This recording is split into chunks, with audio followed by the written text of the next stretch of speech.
What is going on, guys? Triple C Gaming here, back with EA Sports UFC 3. Today we're getting some online matches in with Andre Bishop. First match here facing Alexei Oleinik. Respect to this guy for using Oleinik. He goes for a takedown right away. And with Oleinik, obviously, he is a fantastic grappler in this game, so you do not want to grapple with Alexei, especially when I'm using someone like Bishop, whose grappling stats are not good at all. But Alexei is not that great on the feet. And I was kind of silly in this first round a little bit. He's able to get the clinch on us there. I did a lot of dumb things, man. He blocked my over-under. I was surprised he knew I was going for that. And he blocked my break, so yeah. This guy definitely knew what was going on. But I break. I'm glad I was able to break there. Like I said, I want nothing to do with the clinch or the ground game. You rock him there. Take my time. But yeah, I was a little over-anxious in this round. He shoots a takedown, and shooting takedowns like that, you know, against any decent player, you're not going to get those takedowns 99 times out of 100 unless there's latency or you really, really catch them slipping. There's plenty of ways to get takedowns in the game, though. The devs have done a great job of adding ways to create grapple advantage to be able to get takedowns. But just shooting a random takedown like that when I'm saying planted or whatever, you're not going to get that.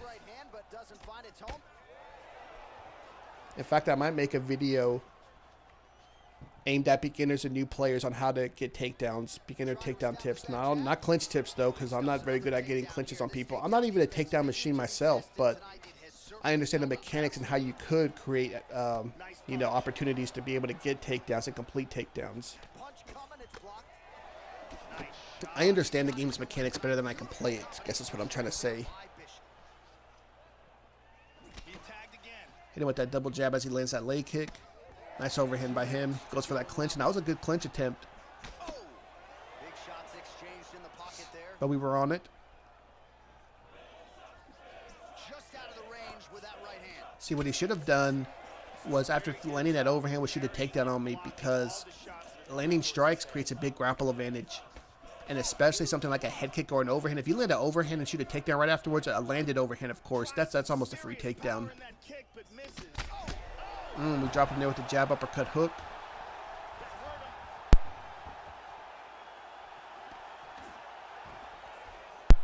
See, he just shoots that random takedown again, and we're not having it. We're able to get out.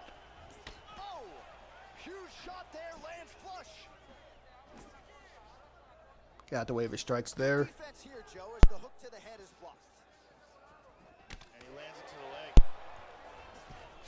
But yeah, like I said earlier, I was a little over anxious in this round. It happens.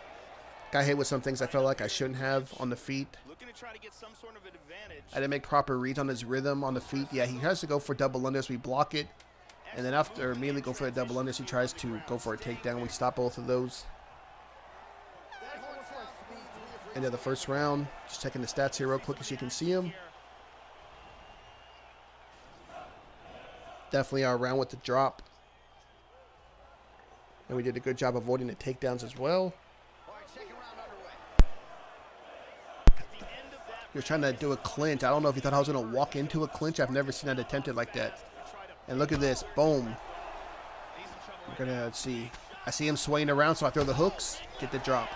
Yeah, when someone goes for that ankle pick takedown and they whiff on it like that, and when they're done crawling on the ground, they go to get up out of that animation, it's a free uppercut to the head. Free strike. They can't block it.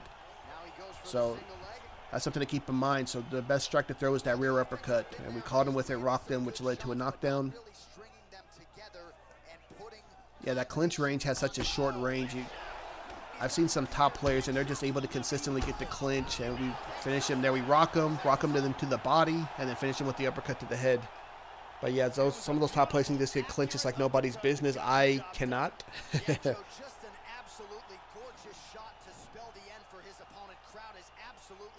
Maybe someone with more knowledge than me can make a video about how to achieve clinches in this game. But that's the first fight down. See that uppercut that got him there? We had just thrown 3 body hooks to him and rocked him to the body. But onto the second fight here against Cain Velasquez. And this guy right here is immediately going to start leg spamming. I could already tell, so I did the same thing to him. I wanted to do it to teach him, send him a message. Like, two can play that game, you know. I can do it. We can throw leg kicks at each other all day. That's fine.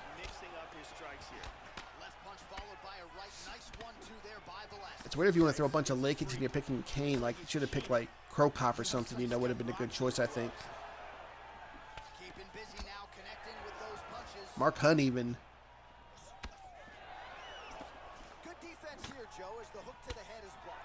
We've already checked 2 leg kicks now, and remember, when you check leg kicks, that does a lot of damage to their legs. We're working the body there very nicely.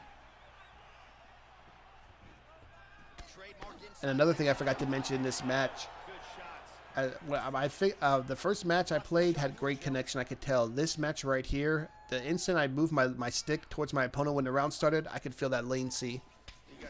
So it's definitely latency in this match. And I've been having some problems on my PS4 with inconsistent speeds. Sometimes it's very fast, sometimes it's very slow. I have fast internet. I figured stuff out. I did a lot of tests, and anyways, I looked up port forwarding. I forwarded some ports, and now my internet speed on the PS4 is fantastic, as well as the upload speed. I'm getting very fast speeds now, so now I know if there's ever latency or a connection problem, I know it's 100% not on my end. Because I spent yesterday just doing that, running a bunch of tests, trying to figure this stuff out. And finally, I forwarded those ports, did a couple other things, and tweaked some settings on my router, and that's fixed it. But yeah, still throwing those leg kicks at us. And I throw one right back at him. Throw another one. Check his kick once again. He thought we were going low to his leg. We threw the overhand into the lead uppercut, dropped him. I'm waiting for him to get up. I see he's not going to get up. So I gave him a couple steps. He still doesn't want to get up. I'm like, all right, we'll let the ref do it, but then he stands up when I get far enough away. He might have been trying to let his head health recover. I do that too. When I get dropped and my opponent's standing over me, I usually won't get right back to my feet immediately. If my head health is still low, I'll let it regenerate. He's able to get me down there, and that was great timing on that ankle pick takedown. That wasn't latency on that one. I was about to sideline because he threw a jab, then another jab, and I thought he was going to throw a third forward-moving jab. So he caught me right when I was about to do that, so it was good timing on him. But we were able to block the crucifix and get back to our feet.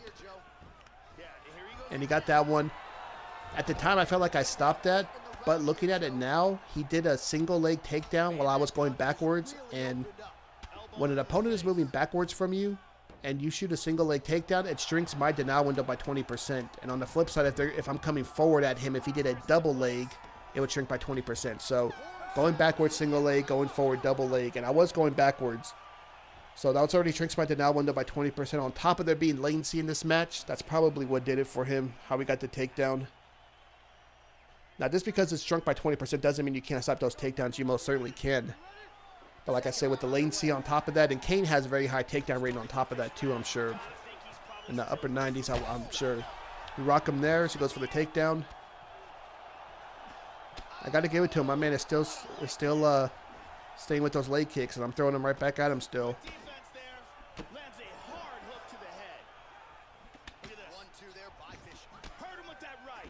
He gets that leg kick in, but we get him with the right hand.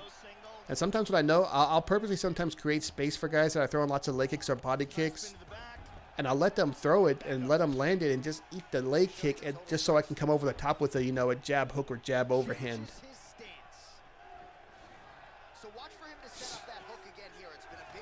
Yeah, I saw that ankle pick coming, but once again, I couldn't. I think the latency didn't let me get that. But on the flip side, he can't stop my transitions either. He goes for a guillotine there, and I was able to stop that one, and we're able to get straight up. Land that hook on him and rock him. Drop him there. Do that little extra damage on him. And bam, man. When I do that, when I drop someone against the fence and do those little extra punches and I go to break from them, every once in a while, I'll throw an overhand just in case they decide to throw back. Now, most of the time, they don't. They just block and circle off the fence, but he did not, and he paid for it dearly. And he was trying to throw, I think, a head kick. A kick for sure of some sort. It looked like a head kick to me. And he got caught in vulnerability there. See how he's about to throw that kick and that overhand hits, and that's you take extra damage on that. It's called vulnerability. We caught him at peak vulnerability there, so he was throwing that kick. And with his head health already hurt, he should have just blocked and circled away. But we'll take it. But yeah, I have a lot of fun using Bishop, man. Such fast hands. But let's get on to the next fight here. And here we're facing Isaac Frost, and look at this. Fake glove touch into the overhand. And now I see him throwing knees and elbows. He's going to be one of those players, the body knee into the elbow. And I was like, oh man, these players, man, like I couldn't believe the disrespect, man, when I saw that. I was just like, wow. And now he's taunting. So now he really thinks he's gotten me. He thinks like, okay, I fake glove touched this guy. I've dropped him. And see how look how aggressive and wild he is. He's probably beating a lot of players like this that just catch, because a lot of players probably get angry too at his fake glove touch. They probably find emotional. With Isaac Frost and his power, he can put you out. Like I found out, I got dropped, but we returned the favor right there. And I wanted to grapple with him, not because I was trying to finish him on the ground, just to annoy him. I was like, you know what, let's just grapple. Let's go ahead and just grapple here for a little bit. Get full mount there. Couldn't block that when I tried. And I missed time when I did that. He's able to stop me and get on top of me. But I wasn't really too worried about it. I'm going to see what he does here. He fakes and then tries to get up. We don't bite on the fake, and we're able to block him and then reverse him. Yeah, I think there might have been lanes here. Maybe he created grapple advantage because, man, I thought I saw that coming at backside. But we block him again. And we're once again able to sweep him. And man, as soon as I was about to pass his side mount, he goes for the full guard. He's been catching me off. My timing's been messed up. But yeah, so once someone fake glove touches and then taunts like that, I have to get the clean knockout. We're not just gonna, you know, if I see him rocked, I'm gonna back away. I want the clean KO where he's out cold. No follow up. Yeah, he definitely knew some stuff here because he blocks me there. Chop a few knees to get that grapple advantage. I fake it. Wait a split second, then actually do it. I'm going to try to block him here. Block him. I was about to fake over under into a body lock takedown, but he was able to get it. I fake that, go for the tie clinch. I see him blocking low. Gonna eat that elbow. And look at that stamina. So I'm like, all right, there's not a lot of time left. I'm going to go ahead and just make him waste stamina. Just let him throw. Let him throw strikes at me. It's not a big deal. Look at that. We dance around him there. He whiffs on that body kick. Really threw a lot of power into that uppercut, but missed. Well, it's one thing to have length. It's another thing to use it. I'm like, we're not going to have another cane thing, are we, where we're going to exchange leg kicks? Man rips 4 body hooks in a row there.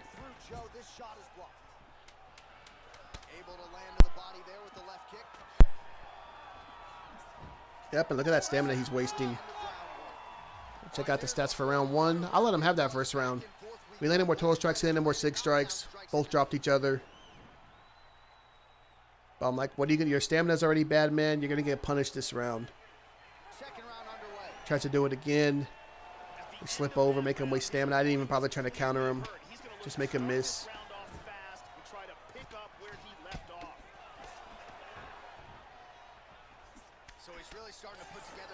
Ripping those 4 body hooks in a row there. Thought he might throw the overhand. He didn't, but then we dance around his jab there. Move around again. I'm not even countering. I'm just worried. I'm just trying to make him waste stamina. I'm not even trying to counter him. Just throw your strikes. And you see these players, man, they just, like, he doesn't realize what I'm doing to him. He doesn't see his stamina because he's probably been used to beating people like this. We rock him. Nope, I'm not going to jump on you. Taking my time.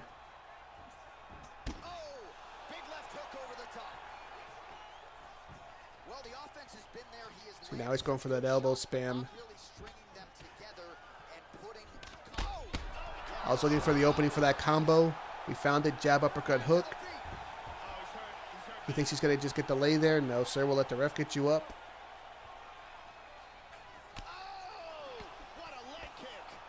So now his overhand, his fake left touch into the overhand, his elbows, his just overall throwing 4 body hooks didn't work. So now he thinks he's going to get me with leg kicks.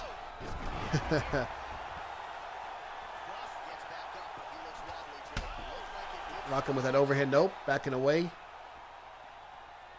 Let's see if he's going to throw a kick at me from distance where I'm trying to set him up here in a second. Or I'll go ahead and just eat that kick and then hit him over the top. He's close enough right now. It's not going to happen yet. Well, his corner was pretty Let's see.